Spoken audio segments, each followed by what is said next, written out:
दोस्तों, बड़ी खबरें निकलकर सामने आ रही है। चीनी फाइटर जेट J-20 को बड़ी सफलता। अमेरिकी डिफेंस सिस्टम ठाड को चकमा देकर भरी उड़ान। जापान से ताइवान तक दहशत। अगली खबर में आपको बताएंगे। एक तरफ जल रहा गाजा, अमेरिका ने फिलिस्तीनी अथॉरिटी पर चला दी तलवार। नेतन्याहू पर केस, फिर भी इजराइल का साथ। इसी के साथ आपको बताएंगे, भारत को झटका देकर अमेरिका ने पाकिस्तान से मिलाया हाथ। हुई बड़ी डील। ट्रंप बोले, क्या पता कभी पाक भारत को तेल बेचे। तो बिना समय गंवाए बात करते हैं खबरों की। दोस्तों, चीन ने अमेरिका और उसके साथियों को चौंका दिया है। उसने अपने advance stealth fighter jet J-20 को पहली बार ऐसे इलाकों में उड़ाया है जो अमेरिका की निगरानी में रहते हैं। ये उड़ान जापान और साउथ कोरिया के बीच त्सुशिमा जलभूमध्य और फिलीपींस ताइवान के बीच बाशी चैनल में हुई। ये दोनों जगह रणनीतिक रूप से बहुत अहम मानी जाती है, क्योंकि यहाँ अमेरिका और उसके सहयोगियों के हाईटेक रडार और एयर डिफेंस सिस्टम लगे हुए हैं, खासकर अमेरिका का मशहूर ठाड सिस्टम।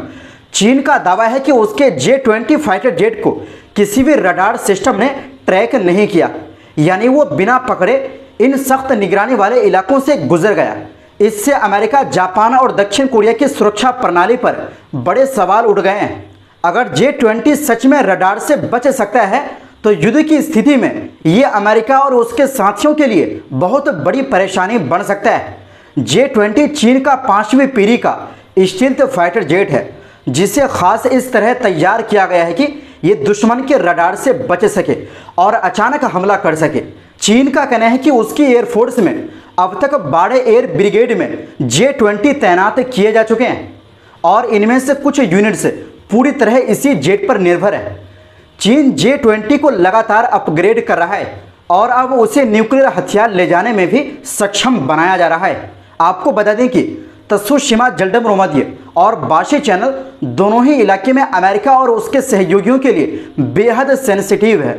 यहाँ ठाड के अलावा पैट्रियट मिसाइल सिस्टम भी तैनात है, जो अब तक दुश्मनों के मिसाइल और विमानों को रोकने में कारगर माने जाते थे। लेकिन J-20 के इस मिशन के बाद ये चिंता बढ़ गई है कि क्या ये सभी सुरक्षा सिस्टम अब भी भरोसेमंद है। इस पूरी घटना को चीन की तरफ से एक ताकत दिखाने वाला कदम माना जा रहा है। चीन लगातार अपनी सैन्य शक्ति बढ़ा रहा है और अब जब ताइवान पर तनाव बढ़ता जा रहा है तो J-20 जैसे स्टील्थ फाइटर जेट अमेरिका के लिए नई चुनौती बनकर सामने आ सकते हैं। वहीं दूसरी ओर दोस्तों, अमेरिका ने फिलिस्तीन के दो बड़े संगठनों PLO और फिलिस्तीनी अथॉरिटी यानी PA पर गुरुवार को सख्त पाबंदी लगा दी है, जो महमूद अब्बास के कंट्रोल में आते हैं। अमेरिका का कहना है कि इन दोनों ने अपने किए वादे नहीं निभाए और मिडिल ईस्ट में शांति के रास्ते को कमज़ोर किया है। अमेरिका ने कहा कि ये फैसला उसकी अपनी सुरक्षा के नज़रिए से लिया गया है, ताकि जो संगठन शांति के खिलाफ काम करे उन्हें सज़ा दी जा सके। अमेरिका ने संसद को एक रिपोर्ट भी दी है, जिसमें बताया गया है कि PLO और PA ने 1989 और 2002 के दो अहम कानूनों का उल्लंघन किया है। एक कानून कहता है कि PLO को इजराइल के अस्तित्व को मानना होगा और आतंकवाद से तौबा करनी होगी।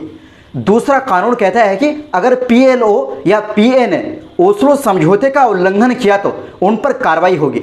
अमेरिका का कहना है कि इन संगठनों ने अंतर्राष्ट्रीय मंचों पर इजराइल के खिलाफ सख्त कदम उठाए, जो संयुक्त राष्ट्र के फैसलों के खिलाफ है।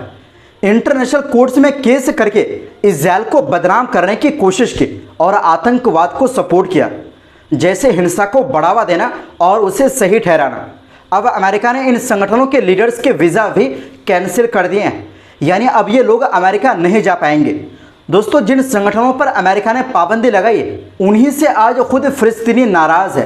कई लोगों का मानना है कि महमूद अब्बास और उनकी फिलिस्तीनी अथॉरिटी आम फिलिस्तीनियों के लिए कुछ खास नहीं कर पा रही है। यहाँ तक कि कुछ का आरोप है कि वो इजराइल के हित में काम कर रहे हैं। ऐसे में जब ये संगठन पहले ही इजराइल के मुकाबले नरम रवैया अपना रहे थे, तब भी अमेरिका ने उन्हीं पर सख्ती कर दी। मतलब इजराइल पर कुछ भी कार्रवाई नहीं, जिस पर होना चाहिए था। ये सब ऐसे वक्त में हुआ है जब गाजा पर इजराइल का हमला लगातार जारी है, जिसमें अब तक 60,000 से ज़्यादा फिलिस्तीनी मारे जा चुके हैं। इसी बीच इंटरनेशनल क्रिमिनल कोर्ट ICC ने इजरायली PM नेतन्याहू के खिलाफ गिरफ्तारी वारंट निकाला है और आईसीजे में इस्राइल पर नरसंहार का केस चल रहा है। इसी के साथ आपको बता दें कि दोस्तों न्यूयॉर्क में गुरुवार को न्यूयॉर्क टाइम्स यानी एनवाईटी के मैनहट्टन स्थित मुख्यालय पर तोड़फोड़ की गई। सोशल मीडिया प्लेटफॉर्म एक्स पर वायरल हुए वीडियो में इमारत पर एनवाईटी लाइज गाजा डाइज यानी एनवाईटी झूठ बोलता है गाजा मरता है लिखा दिखाई दे रहा है। इसके साथ ही लाल रंग से दीवारों को पोता गया। पास ही एक कॉफी शॉप का लोगो भी रंग से खराब कर दिया गया। लोकल लोगों के मुताबिक ये तोड़फोड़ फिलिस्तीनी समर्थक कार्यकर्ताओं ने की। ये घटना एनवाईटी की एक हालिया खबर के जवाब में हुई जिसमें गाजा में अकाल के हालात के बारे में बताया गया था। दरअसल 25 जुलाई को एनवाईटी ने अपने पहले पेज पर गाजा में अकाल को लेकर एक खबर छापी थी। खबर के साथ मोहम्मद जकारिया अल मुतावक नाम के बच्चे की तस्वीर थी जो गंभीर बीमारी से पीड़ित दिख रहा था। हालांकि एनवाईटी ने यह नहीं बताया कि बच्चे की हालत का अकाल से कोई संबंध नहीं था, बल्कि ये उसकी पहले से मौजूद बीमारी की वजह से थी। इस तस्वीर को गलत संदर्भ में छापने की वजह से लोगों ने एनवाईटी की आलोचना की थी। वहीं दूसरी ओर दोस्तों अमेरिकी राष्ट्रपति डोनाल्ड ट्रंप ने भारत को झटका देते हुए पाकिस्तान से हाथ मिला लिया है। ट्रंप ने गुरुवार 31 जुलाई को सोशल मीडिया के जरिए बताया कि अमेरिका और पाकिस्तान के बीच एक डील साइन हुई है। इसके तहत दोनों ही देश तेल भंडार के विकास को लेकर काम करेंगे। ट्रंप ने इस डील के साथ ही भारत को किनारा कर दिया है। उन्होंने दक्षिण कोरिया को लेकर भी एक अहम ऐलान किया है। ट्रंप ने सोशल मीडिया प्लेटफॉर्म ट्रूथ पर लिखा, हमने पाकिस्तान के साथ एक डील की है जिसके तहत पाकिस्तान और अमेरिका अपने विशाल तेल भंडारों के विकास पर मिलकर काम करेंगे। हम ऐसे ऑयल कंपनी का चयन कर रहे हैं जो इस साझेदारी को लीड करेगी।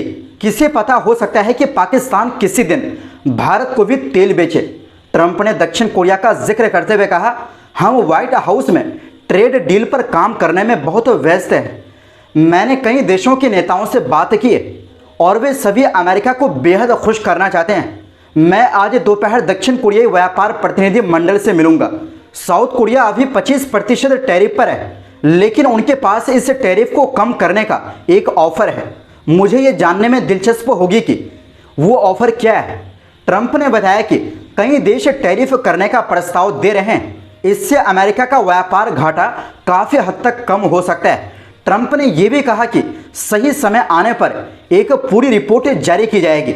अगर भारत की बात करें तो उसकी अमेरिका से ट्रेड डील को लेकर काफ़ी वक्त से बातचीत चल रही है। ये भी जल्दी ही फाइनल हो सकती है।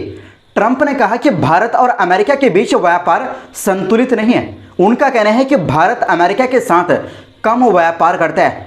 दोस्तों आपको बता दें कि अमेरिका ने भारत पर 25% टैरिफ लगा दिया है जो 1 अगस्त से लागू हो रहा है। तो दोस्तों फिलहाल के लिए इस रिपोर्ट में बस इतना ही। इस पर आपकी क्या राय है कमेंट बॉक्स में ज़रूर दें। ऐसी ही मध्य पूर्व और दुनिया भर की खबरें देखने के लिए चैनल को सब्सक्राइब ज़रूर करें।